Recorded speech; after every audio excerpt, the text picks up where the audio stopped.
बिल्कुल आप सही जगह पर आए हैं। आपको बताएंगे कि आर्मी का महाप्रस्ताव जिसमें 8वें वेतन आयोग के लिए 14 क्रांतिकारी सुझाव क्या दिए गए हैं, बहुत ही शानदार सटीक तरीके से और आसान भाषा में आपको समझाएंगे। इसीलिए वीडियो आप पूरा देखें, ध्यान से देखें। आप देखेंगे ये आर्मी हेडक्वार्टर की तरफ से 8वें पे कमीशन सेल के द्वारा जारी किए गए सुझाव हैं, जो सैनिक हैं उनके करियर, परिवार और रिटायरमेंट को प्रभावित करने वाले अहम बदलाव हैं। और ये आपने देखे तो होंगे, लेकिन उनमें इतने अच्छी तरीके से उनका विश्लेषण नहीं किया हुआ होगा जिस तरीके से विश्लेषण हम आपके सामने आज करने वाले हैं। सबसे पहले हम बात करते हैं 14 सुझावों की और उनका वर्गीकरण क्या है, विश्लेषण क्या है, ये हम देखते हैं। इन 14 सुझावों में आपके रहेगा एमएसपी, चिल्ड्रन एजुकेशन अलाउंस और hostel subsidy, ordinary family pension, leave encashment, MSCP, direct entry of JCO, skill band और automatic pay fixation. Automatic pay fixation के बाद में अलाउंस लाइक सीएपीएफ, सल allowance, technical pay, short commission officers के लिए, retirement age और civil और defence pension officers के लिए रैंक में समानता। ये सारे के सारे 14 सुझाव जो हैं ये 8वें वेतन आयोग को भेजे गए हैं। आपको ये जो अलग अलग कलर में दिख रहे हैं, इनमें नारंगी रंग के जो सुझाव हैं वो सभी रैंक के लिए लागू होने वाले हैं, और जो हरा जो सुझाव है वो एनसीओ, जेसीओ और अदर रैंक के लिए हैं, और पीले सुझाव जो हैं वो केवल और केवल ऑफिसर्स के लिए हैं। यहाँ पर हम बात करते हैं, आगे बढ़ने से पहले एक अनुरोध आपसे रहेगा कि आपने अगर हमारे चैनल को नेशनल जगत को सब्सक्राइब नहीं किया है तो चैनल को सब्सक्राइब कर लें और इस वीडियो को लाइक कर दें। आपको पता है कि आज का वीडियो हमारा जो होगा वो 7 सुझावों पर होगा। जो शुरुआत के 7 सुझाव थे, मिलिट्री सर्विस पे यानी एमएसपी में बढ़ोतरी, दूसरा चिल्ड्रन एजुकेशन अलाउंस यानी सीईए में बढ़ोतरी, तीसरा ऑर्डिनरी फैमिली पेंशन यानी ओएफपी में बढ़ोतरी, चौथा बिंदु रहेगा लिव एनकेसमेंट में बढ़ोतरी, 5वें बिंदु में हम बात करेंगे सुझाव की जो है कि एमएससीपी के समय में बदलाव हो, 6 साल, 12 साल और 18 साल हो, और डायरेक्ट एंट्री जेसीओ की भर्ती, और 7वां बिंदु रहेगा एक्स और वाई ग्रुप की जगह स्किल बैंड। जी हाँ, ये 7 सुझाव आज का हमारा मुख्य एजेंडा रहेगा और अगले 7 बिंदु अगले वीडियो में हम देखेंगे। ये आप देख रहे हैं, सबसे पहले एमएसपी का बिंदु है। एमएसपी के इतिहास की बात अगर हम करें तो ये एमएसपी चौथे पे कमीशन और 5वें पे कमीशन में रैंक पे के रूप में लागू थी। चौथे पे कमीशन और 5वें पे कमीशन में ऑफिसर्स को दी जाती थी और उसका नाम था रैंक पे। छठे वेतन आयोग में इसका नाम एमएसपी कर दिया गया, मिलिट्री सर्विस पे, और 7वें वेतन आयोग में भी ये लागू रही। फिटमेंट फैक्टर 2.57 से मल्टीप्लाई कर इसे लागू रखा।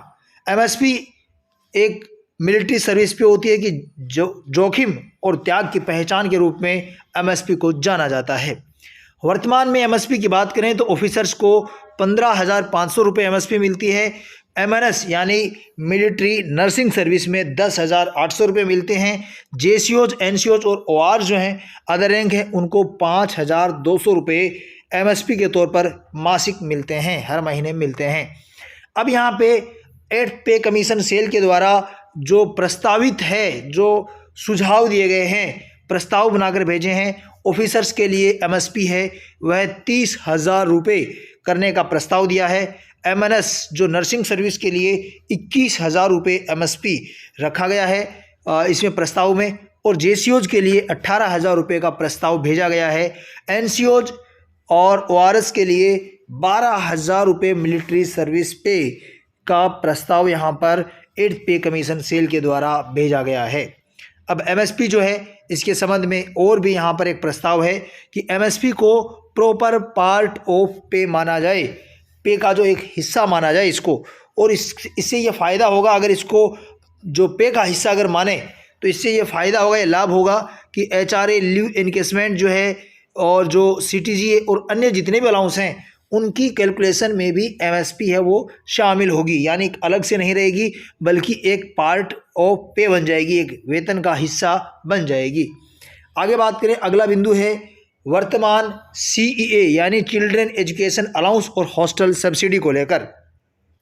वर्तमान में अगर चिल्ड्रन एजुकेशन अलाउंस की बात करें तो ये 2,812 रुपये प्रति बच्चा प्रति माह देय है, इतना ये एक बच्चे के लिए दिया जाता है 2,812 रुपये।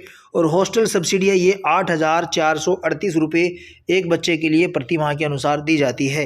अब आपको पता है कि वर्तमान में जो बढ़ती शिक्षा लागत है उसके संबंध में ये अपर्याप्त है, ऐसा कहा गया है 8th पे कमीशन के द्वारा कि वर्तमान में शिक्षा महंगी हो चुकी है और इसके अनुसार शिक्षा है वो बहुत ज़्यादा महंगी हो चुकी है और इसके अनुसार ये फिट नहीं बैठता है।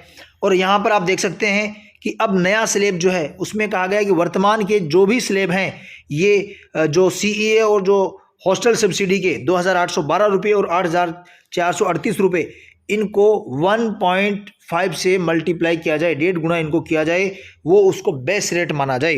जो ये बेस रेट है ये जेड कैटेगरी के शहरों पर लागू होगा डायरेक्ट तौर पर। जो जेड कैटेगरी के शहर हैं उनमें 1.5 गुना इसको दिया जाए। बात करें एक्स और वाई कैटेगरी के, एक्स कैटेगरी के जो शहर होते हैं वो मेट्रो शहर होते हैं और इसमें बेस रेट में 45% एक्स्ट्रा यहाँ पर जोड़ते हुए दिया जाए। वाई सिटी वाले जो हैं उनमें बेस रेट में 30% जो अतिरिक्त जोड़ते हुए ये भत्ता है ये दिया जाना चाहिए। महंगाई के अनुसार ये न्याय संगत मुआवजा है, उसके उद्देश्य के तौर पर यहाँ पर ये एक प्रस्ताव बनाकर भेजा गया है। आगे बात करें ऑर्डिनरी फैमिली पेंशन का संदर्भ। जी हाँ, ऑर्डिनरी फैमिली पेंशन यानी OFP कब मिलती है? ये मिलती है या तो जो पेंशनर है उसकी मृत्यु रिटायरमेंट के बाद हो या फिर अगर सर्विस में रहते यदि मृत्यु हो तो फौज की ड्यूटी के कारण उसकी मृत्यु नहीं हुई हो, अन्य किसी कारण से यदि उसकी मृत्यु हो जाती है तो जो फैमिली पेंशनर जो होते हैं उनको ऑर्डिनरी फैमिली पेंशन मिलती है। जी हाँ, OFP दी जाती है। और ये वर्तमान में जो लास्ट ड्रॉन पे जो है पे है अंतिम जो प्राप्त वेतन है उसका 30% दिया जाता है। जो बेसिक जो होती है अंतिम बेसिक उसका 30% वर्तमान में दिया जाता है। अब यहाँ पर इसमें OFP यानी ऑर्डिनरी फैमिली पेंशन में वृद्धि का प्रस्ताव बनाकर भेजा गया है और कहा गया है कि निम्न रैंक में जो रिटायर हुए जो सैनिक हैं उनको बहुत कम पेंशन मिलती है, 16 से 18 हज़ार रुपये ही पेंशन मिल पाती है। और इसीलिए यहाँ पर प्रस्ताव है कि अंतिम जो वेतन आहरित होता है लास्ट ड्रॉन पे जो होता है उसका 40% हिस्सा OFP के रूप में दिया जाना चाहिए। और इसका उद्देश्य बताया गया है कि परिवारों को गरिमापूर्ण जीवन सुनिश्चित करने के उद्देश्य से ये प्रस्ताव बनाकर भेजा गया है। अब बात करते हैं अगले बिंदु लीव इनकैशमेंट रिटायरमेंट पर। जी हाँ, जब आप रिटायर होते हैं तो आपको 300 दिनों का लीव इनकैश करने का मौका मिलता है। अब ये प्रस्ताव बनाकर भेजा है कि ये 300 दिन के बजाय 450 दिनों का लीव एनकेशमेंट का फ़ायदा मिलना चाहिए। और इसके पीछे एक बड़ा कारण जो दिया गया है वो बताया गया है कि ऑपरेशनल कमिटमेंट के कारण और सिविलियन के मुकाबले जल्दी रिटायर होने के कारण जो आर्मी पर्सन जो होते हैं वो उनका जो लीव इनकेशमेंट जो है ये बढ़ाकर 300 दिन से 450 दिन किया जाना चाहिए। वहीं पर सर्विस में जब आप होते हैं तो आप LTC के साथ में 60 दिन का लीव इनकेशमेंट ले सकते हैं और इसका प्रस्ताव है कि ये 120 दिन किया जाना चाहिए ताकि ये राशि रिटायरमेंट के बाद में सेटलमेंट में सहायक होगी। अब बात करते हैं MACP की। ये बड़ा बिंदु जो है ये आर्मी के लिए कि वर्तमान में जो MACP है उसकी समय सीमा 8 साल, 16 साल और 24 साल निर्धारित की गई है। यानी आपको प्रमोशन जो है ये 8 साल बाद में, 16 साल और 24 साल बाद में मिलता है। लेकिन यहाँ पर एक बड़ी समस्या रहती है कि सैनिक हैं वो 17 से 19 साल में रिटायर हो जाते हैं और इसके कारण उनको सिर्फ 2 MACP है वही मिल पाती हैं। तीसरी MACP का लाभ सैनिक ले नहीं पाते हैं। अब MACP लागू भी है और जो सैनिक हैं उनको इसका लाभ भी नहीं मिल पाता है।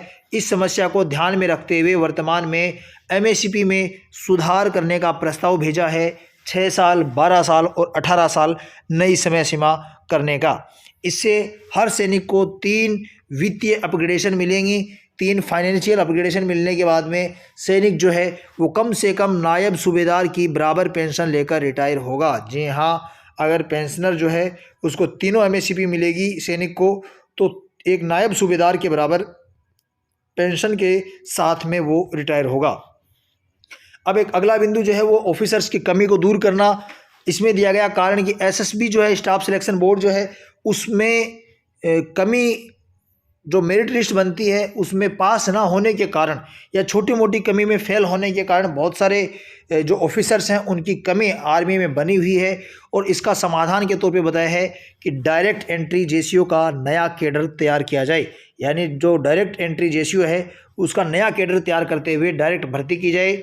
और यहाँ पर जेसीओ से ऑफिसर बनने की योजना है वो इस तरह से बताई है कि सीधे जेसीओ की तरह इसमें डायरेक्ट भर्ती हो, 8 साल का ऑफिसर कमीशन हो, करियर ग्रोथ जो है ये लेफ्टिनेंट कर्नल ग्रोथ तक उसको प्रमोशन मिलना चाहिए और उनकी रिटायरमेंट आयु है ये 57 साल होने चाहिए। पायलट प्रोजेक्ट के तौर पर यह कहा गया है कि सरकार इसे 5 साल के लिए 8वें वेतन आयोग में ट्रायल के तौर पर लागू कर सकती है और यदि यह बेहतर होता है या इसमें और कोई सुधार की आवश्यकता होती है तो 5 साल बाद में फिर से इसका रिवीजन किया जाए। वहीं पर एक्स और वाई ग्रुप की समानता और असमानता जो है ये बड़ा मुद्दा यहाँ पे आर्मी के लिए है, क्योंकि आर्मी में केवल 2.5% सैनिक ही एक्स ग्रुप में होते हैं, जबकि एयरफोर्स में 48% जो सैनिक हैं वो एक्स ग्रुप में होते हैं। तो ये वर्तमान की जो प्रणाली है ये आर्मी के जो सैनिक हैं उनके लिए अन्यायपूर्ण है। इसीलिए यहाँ पर एक प्रस्तावित एक नया बैंड दिया गया है, स्किल बैंड। ये स्किल बैंड क्या है? स्किल बैंड है कि कई बार ऐसे होता है कि सैनिक है वो वाई ग्रुप का होता है लेकिन एक्स ग्रुप का कार्य करता है, टेक्निकल नॉन टेक्निकल होता है, टेक्निकल का कार्य करता है। तो जिस स्किल का वो कार्य कर रहा है उसी स्किल के आधार पर उसको वेतन मिलना चाहिए। सिर्फ क्वालिफिकेशन जो है उसको आधार नहीं बनाया जाना चाहिए। यहाँ पर कहा गया है कि जो स्किल आर्मी के अंदर सर्विस के दौरान जो एक्वायर्ड होती हैं, जो सर्विस के दौरान अर्जित की हुई हैं, उनको मुख्य मानदंड ये रखा गया है कि मुख्य तौर पे उनको आधार बनाया जाए। और इसका लाभ ये होगा कि टेक्निकल काम करने वाले जो जेसीओ, एनसीओ, ओआर हैं उनको टेक्निकल फ़ायदा मिलेगा, टेक्निकल पे जो है उसका फ़ायदा मिलेगा, ज़्यादा उनको पेमेंट है ये मिलने वाला है। ये एक प्रस्ताव बनाकर भेजा है। आज के जो 7 सुझाव हैं उनका अगर फटाफट हम मोटे तौर पे बात करें तो 4 बड़े यहाँ पर तोहफे आपके लिए यहाँ पे प्रस्ताव बनाकर भेजे हैं, जो कि एमएसपी में बढ़ोतरी सबसे बड़ा बदलाव है और एमएससीपी में समय सीमा 6 साल, 12 साल, 18 साल, लीव इनकैशमेंट 300 से 450 दिन और डायरेक्ट जेसीओ की ऑफिसर से बनने तक की एंट्री जो भर्ती है उसके बारे में। अब यहाँ पे बात करें अगले वीडियो में, ये 7 बिंदु आपके लिए बहुत ही महत्वपूर्ण है, वेरी इंपॉर्टेंट टॉपिक आपके लिए रह गए हैं। वीडियो की साइज काफ़ी ज़्यादा हो गई है। आपसे निवेदन रहेगा कि इस वीडियो को ज़्यादा से ज़्यादा लाइक करें, शेयर करें, क्योंकि इस वीडियो के 50,000 व्यूज़ पूरे होने के बाद में अगले 7 सुझाव हैं उनको बहुत अच्छे से समझाऊंगा जो आपके लिए बेहद ही ज़रूरी हैं। इसीलिए आपसे एक अपील है कि आप अपनी राय है ये कमेंट बॉक्स में दे सकते हैं, अपनी प्रतिक्रिया वो कमेंट में ज़रूर दें। आप स्वस्थ रहें, अपना ख्याल रखें, इस वीडियो को लाइक करें और ज़्यादा से ज़्यादा शेयर करें। अगले वीडियो में मिलेंगे, तब तक के लिए जय हिंद, जय भारत।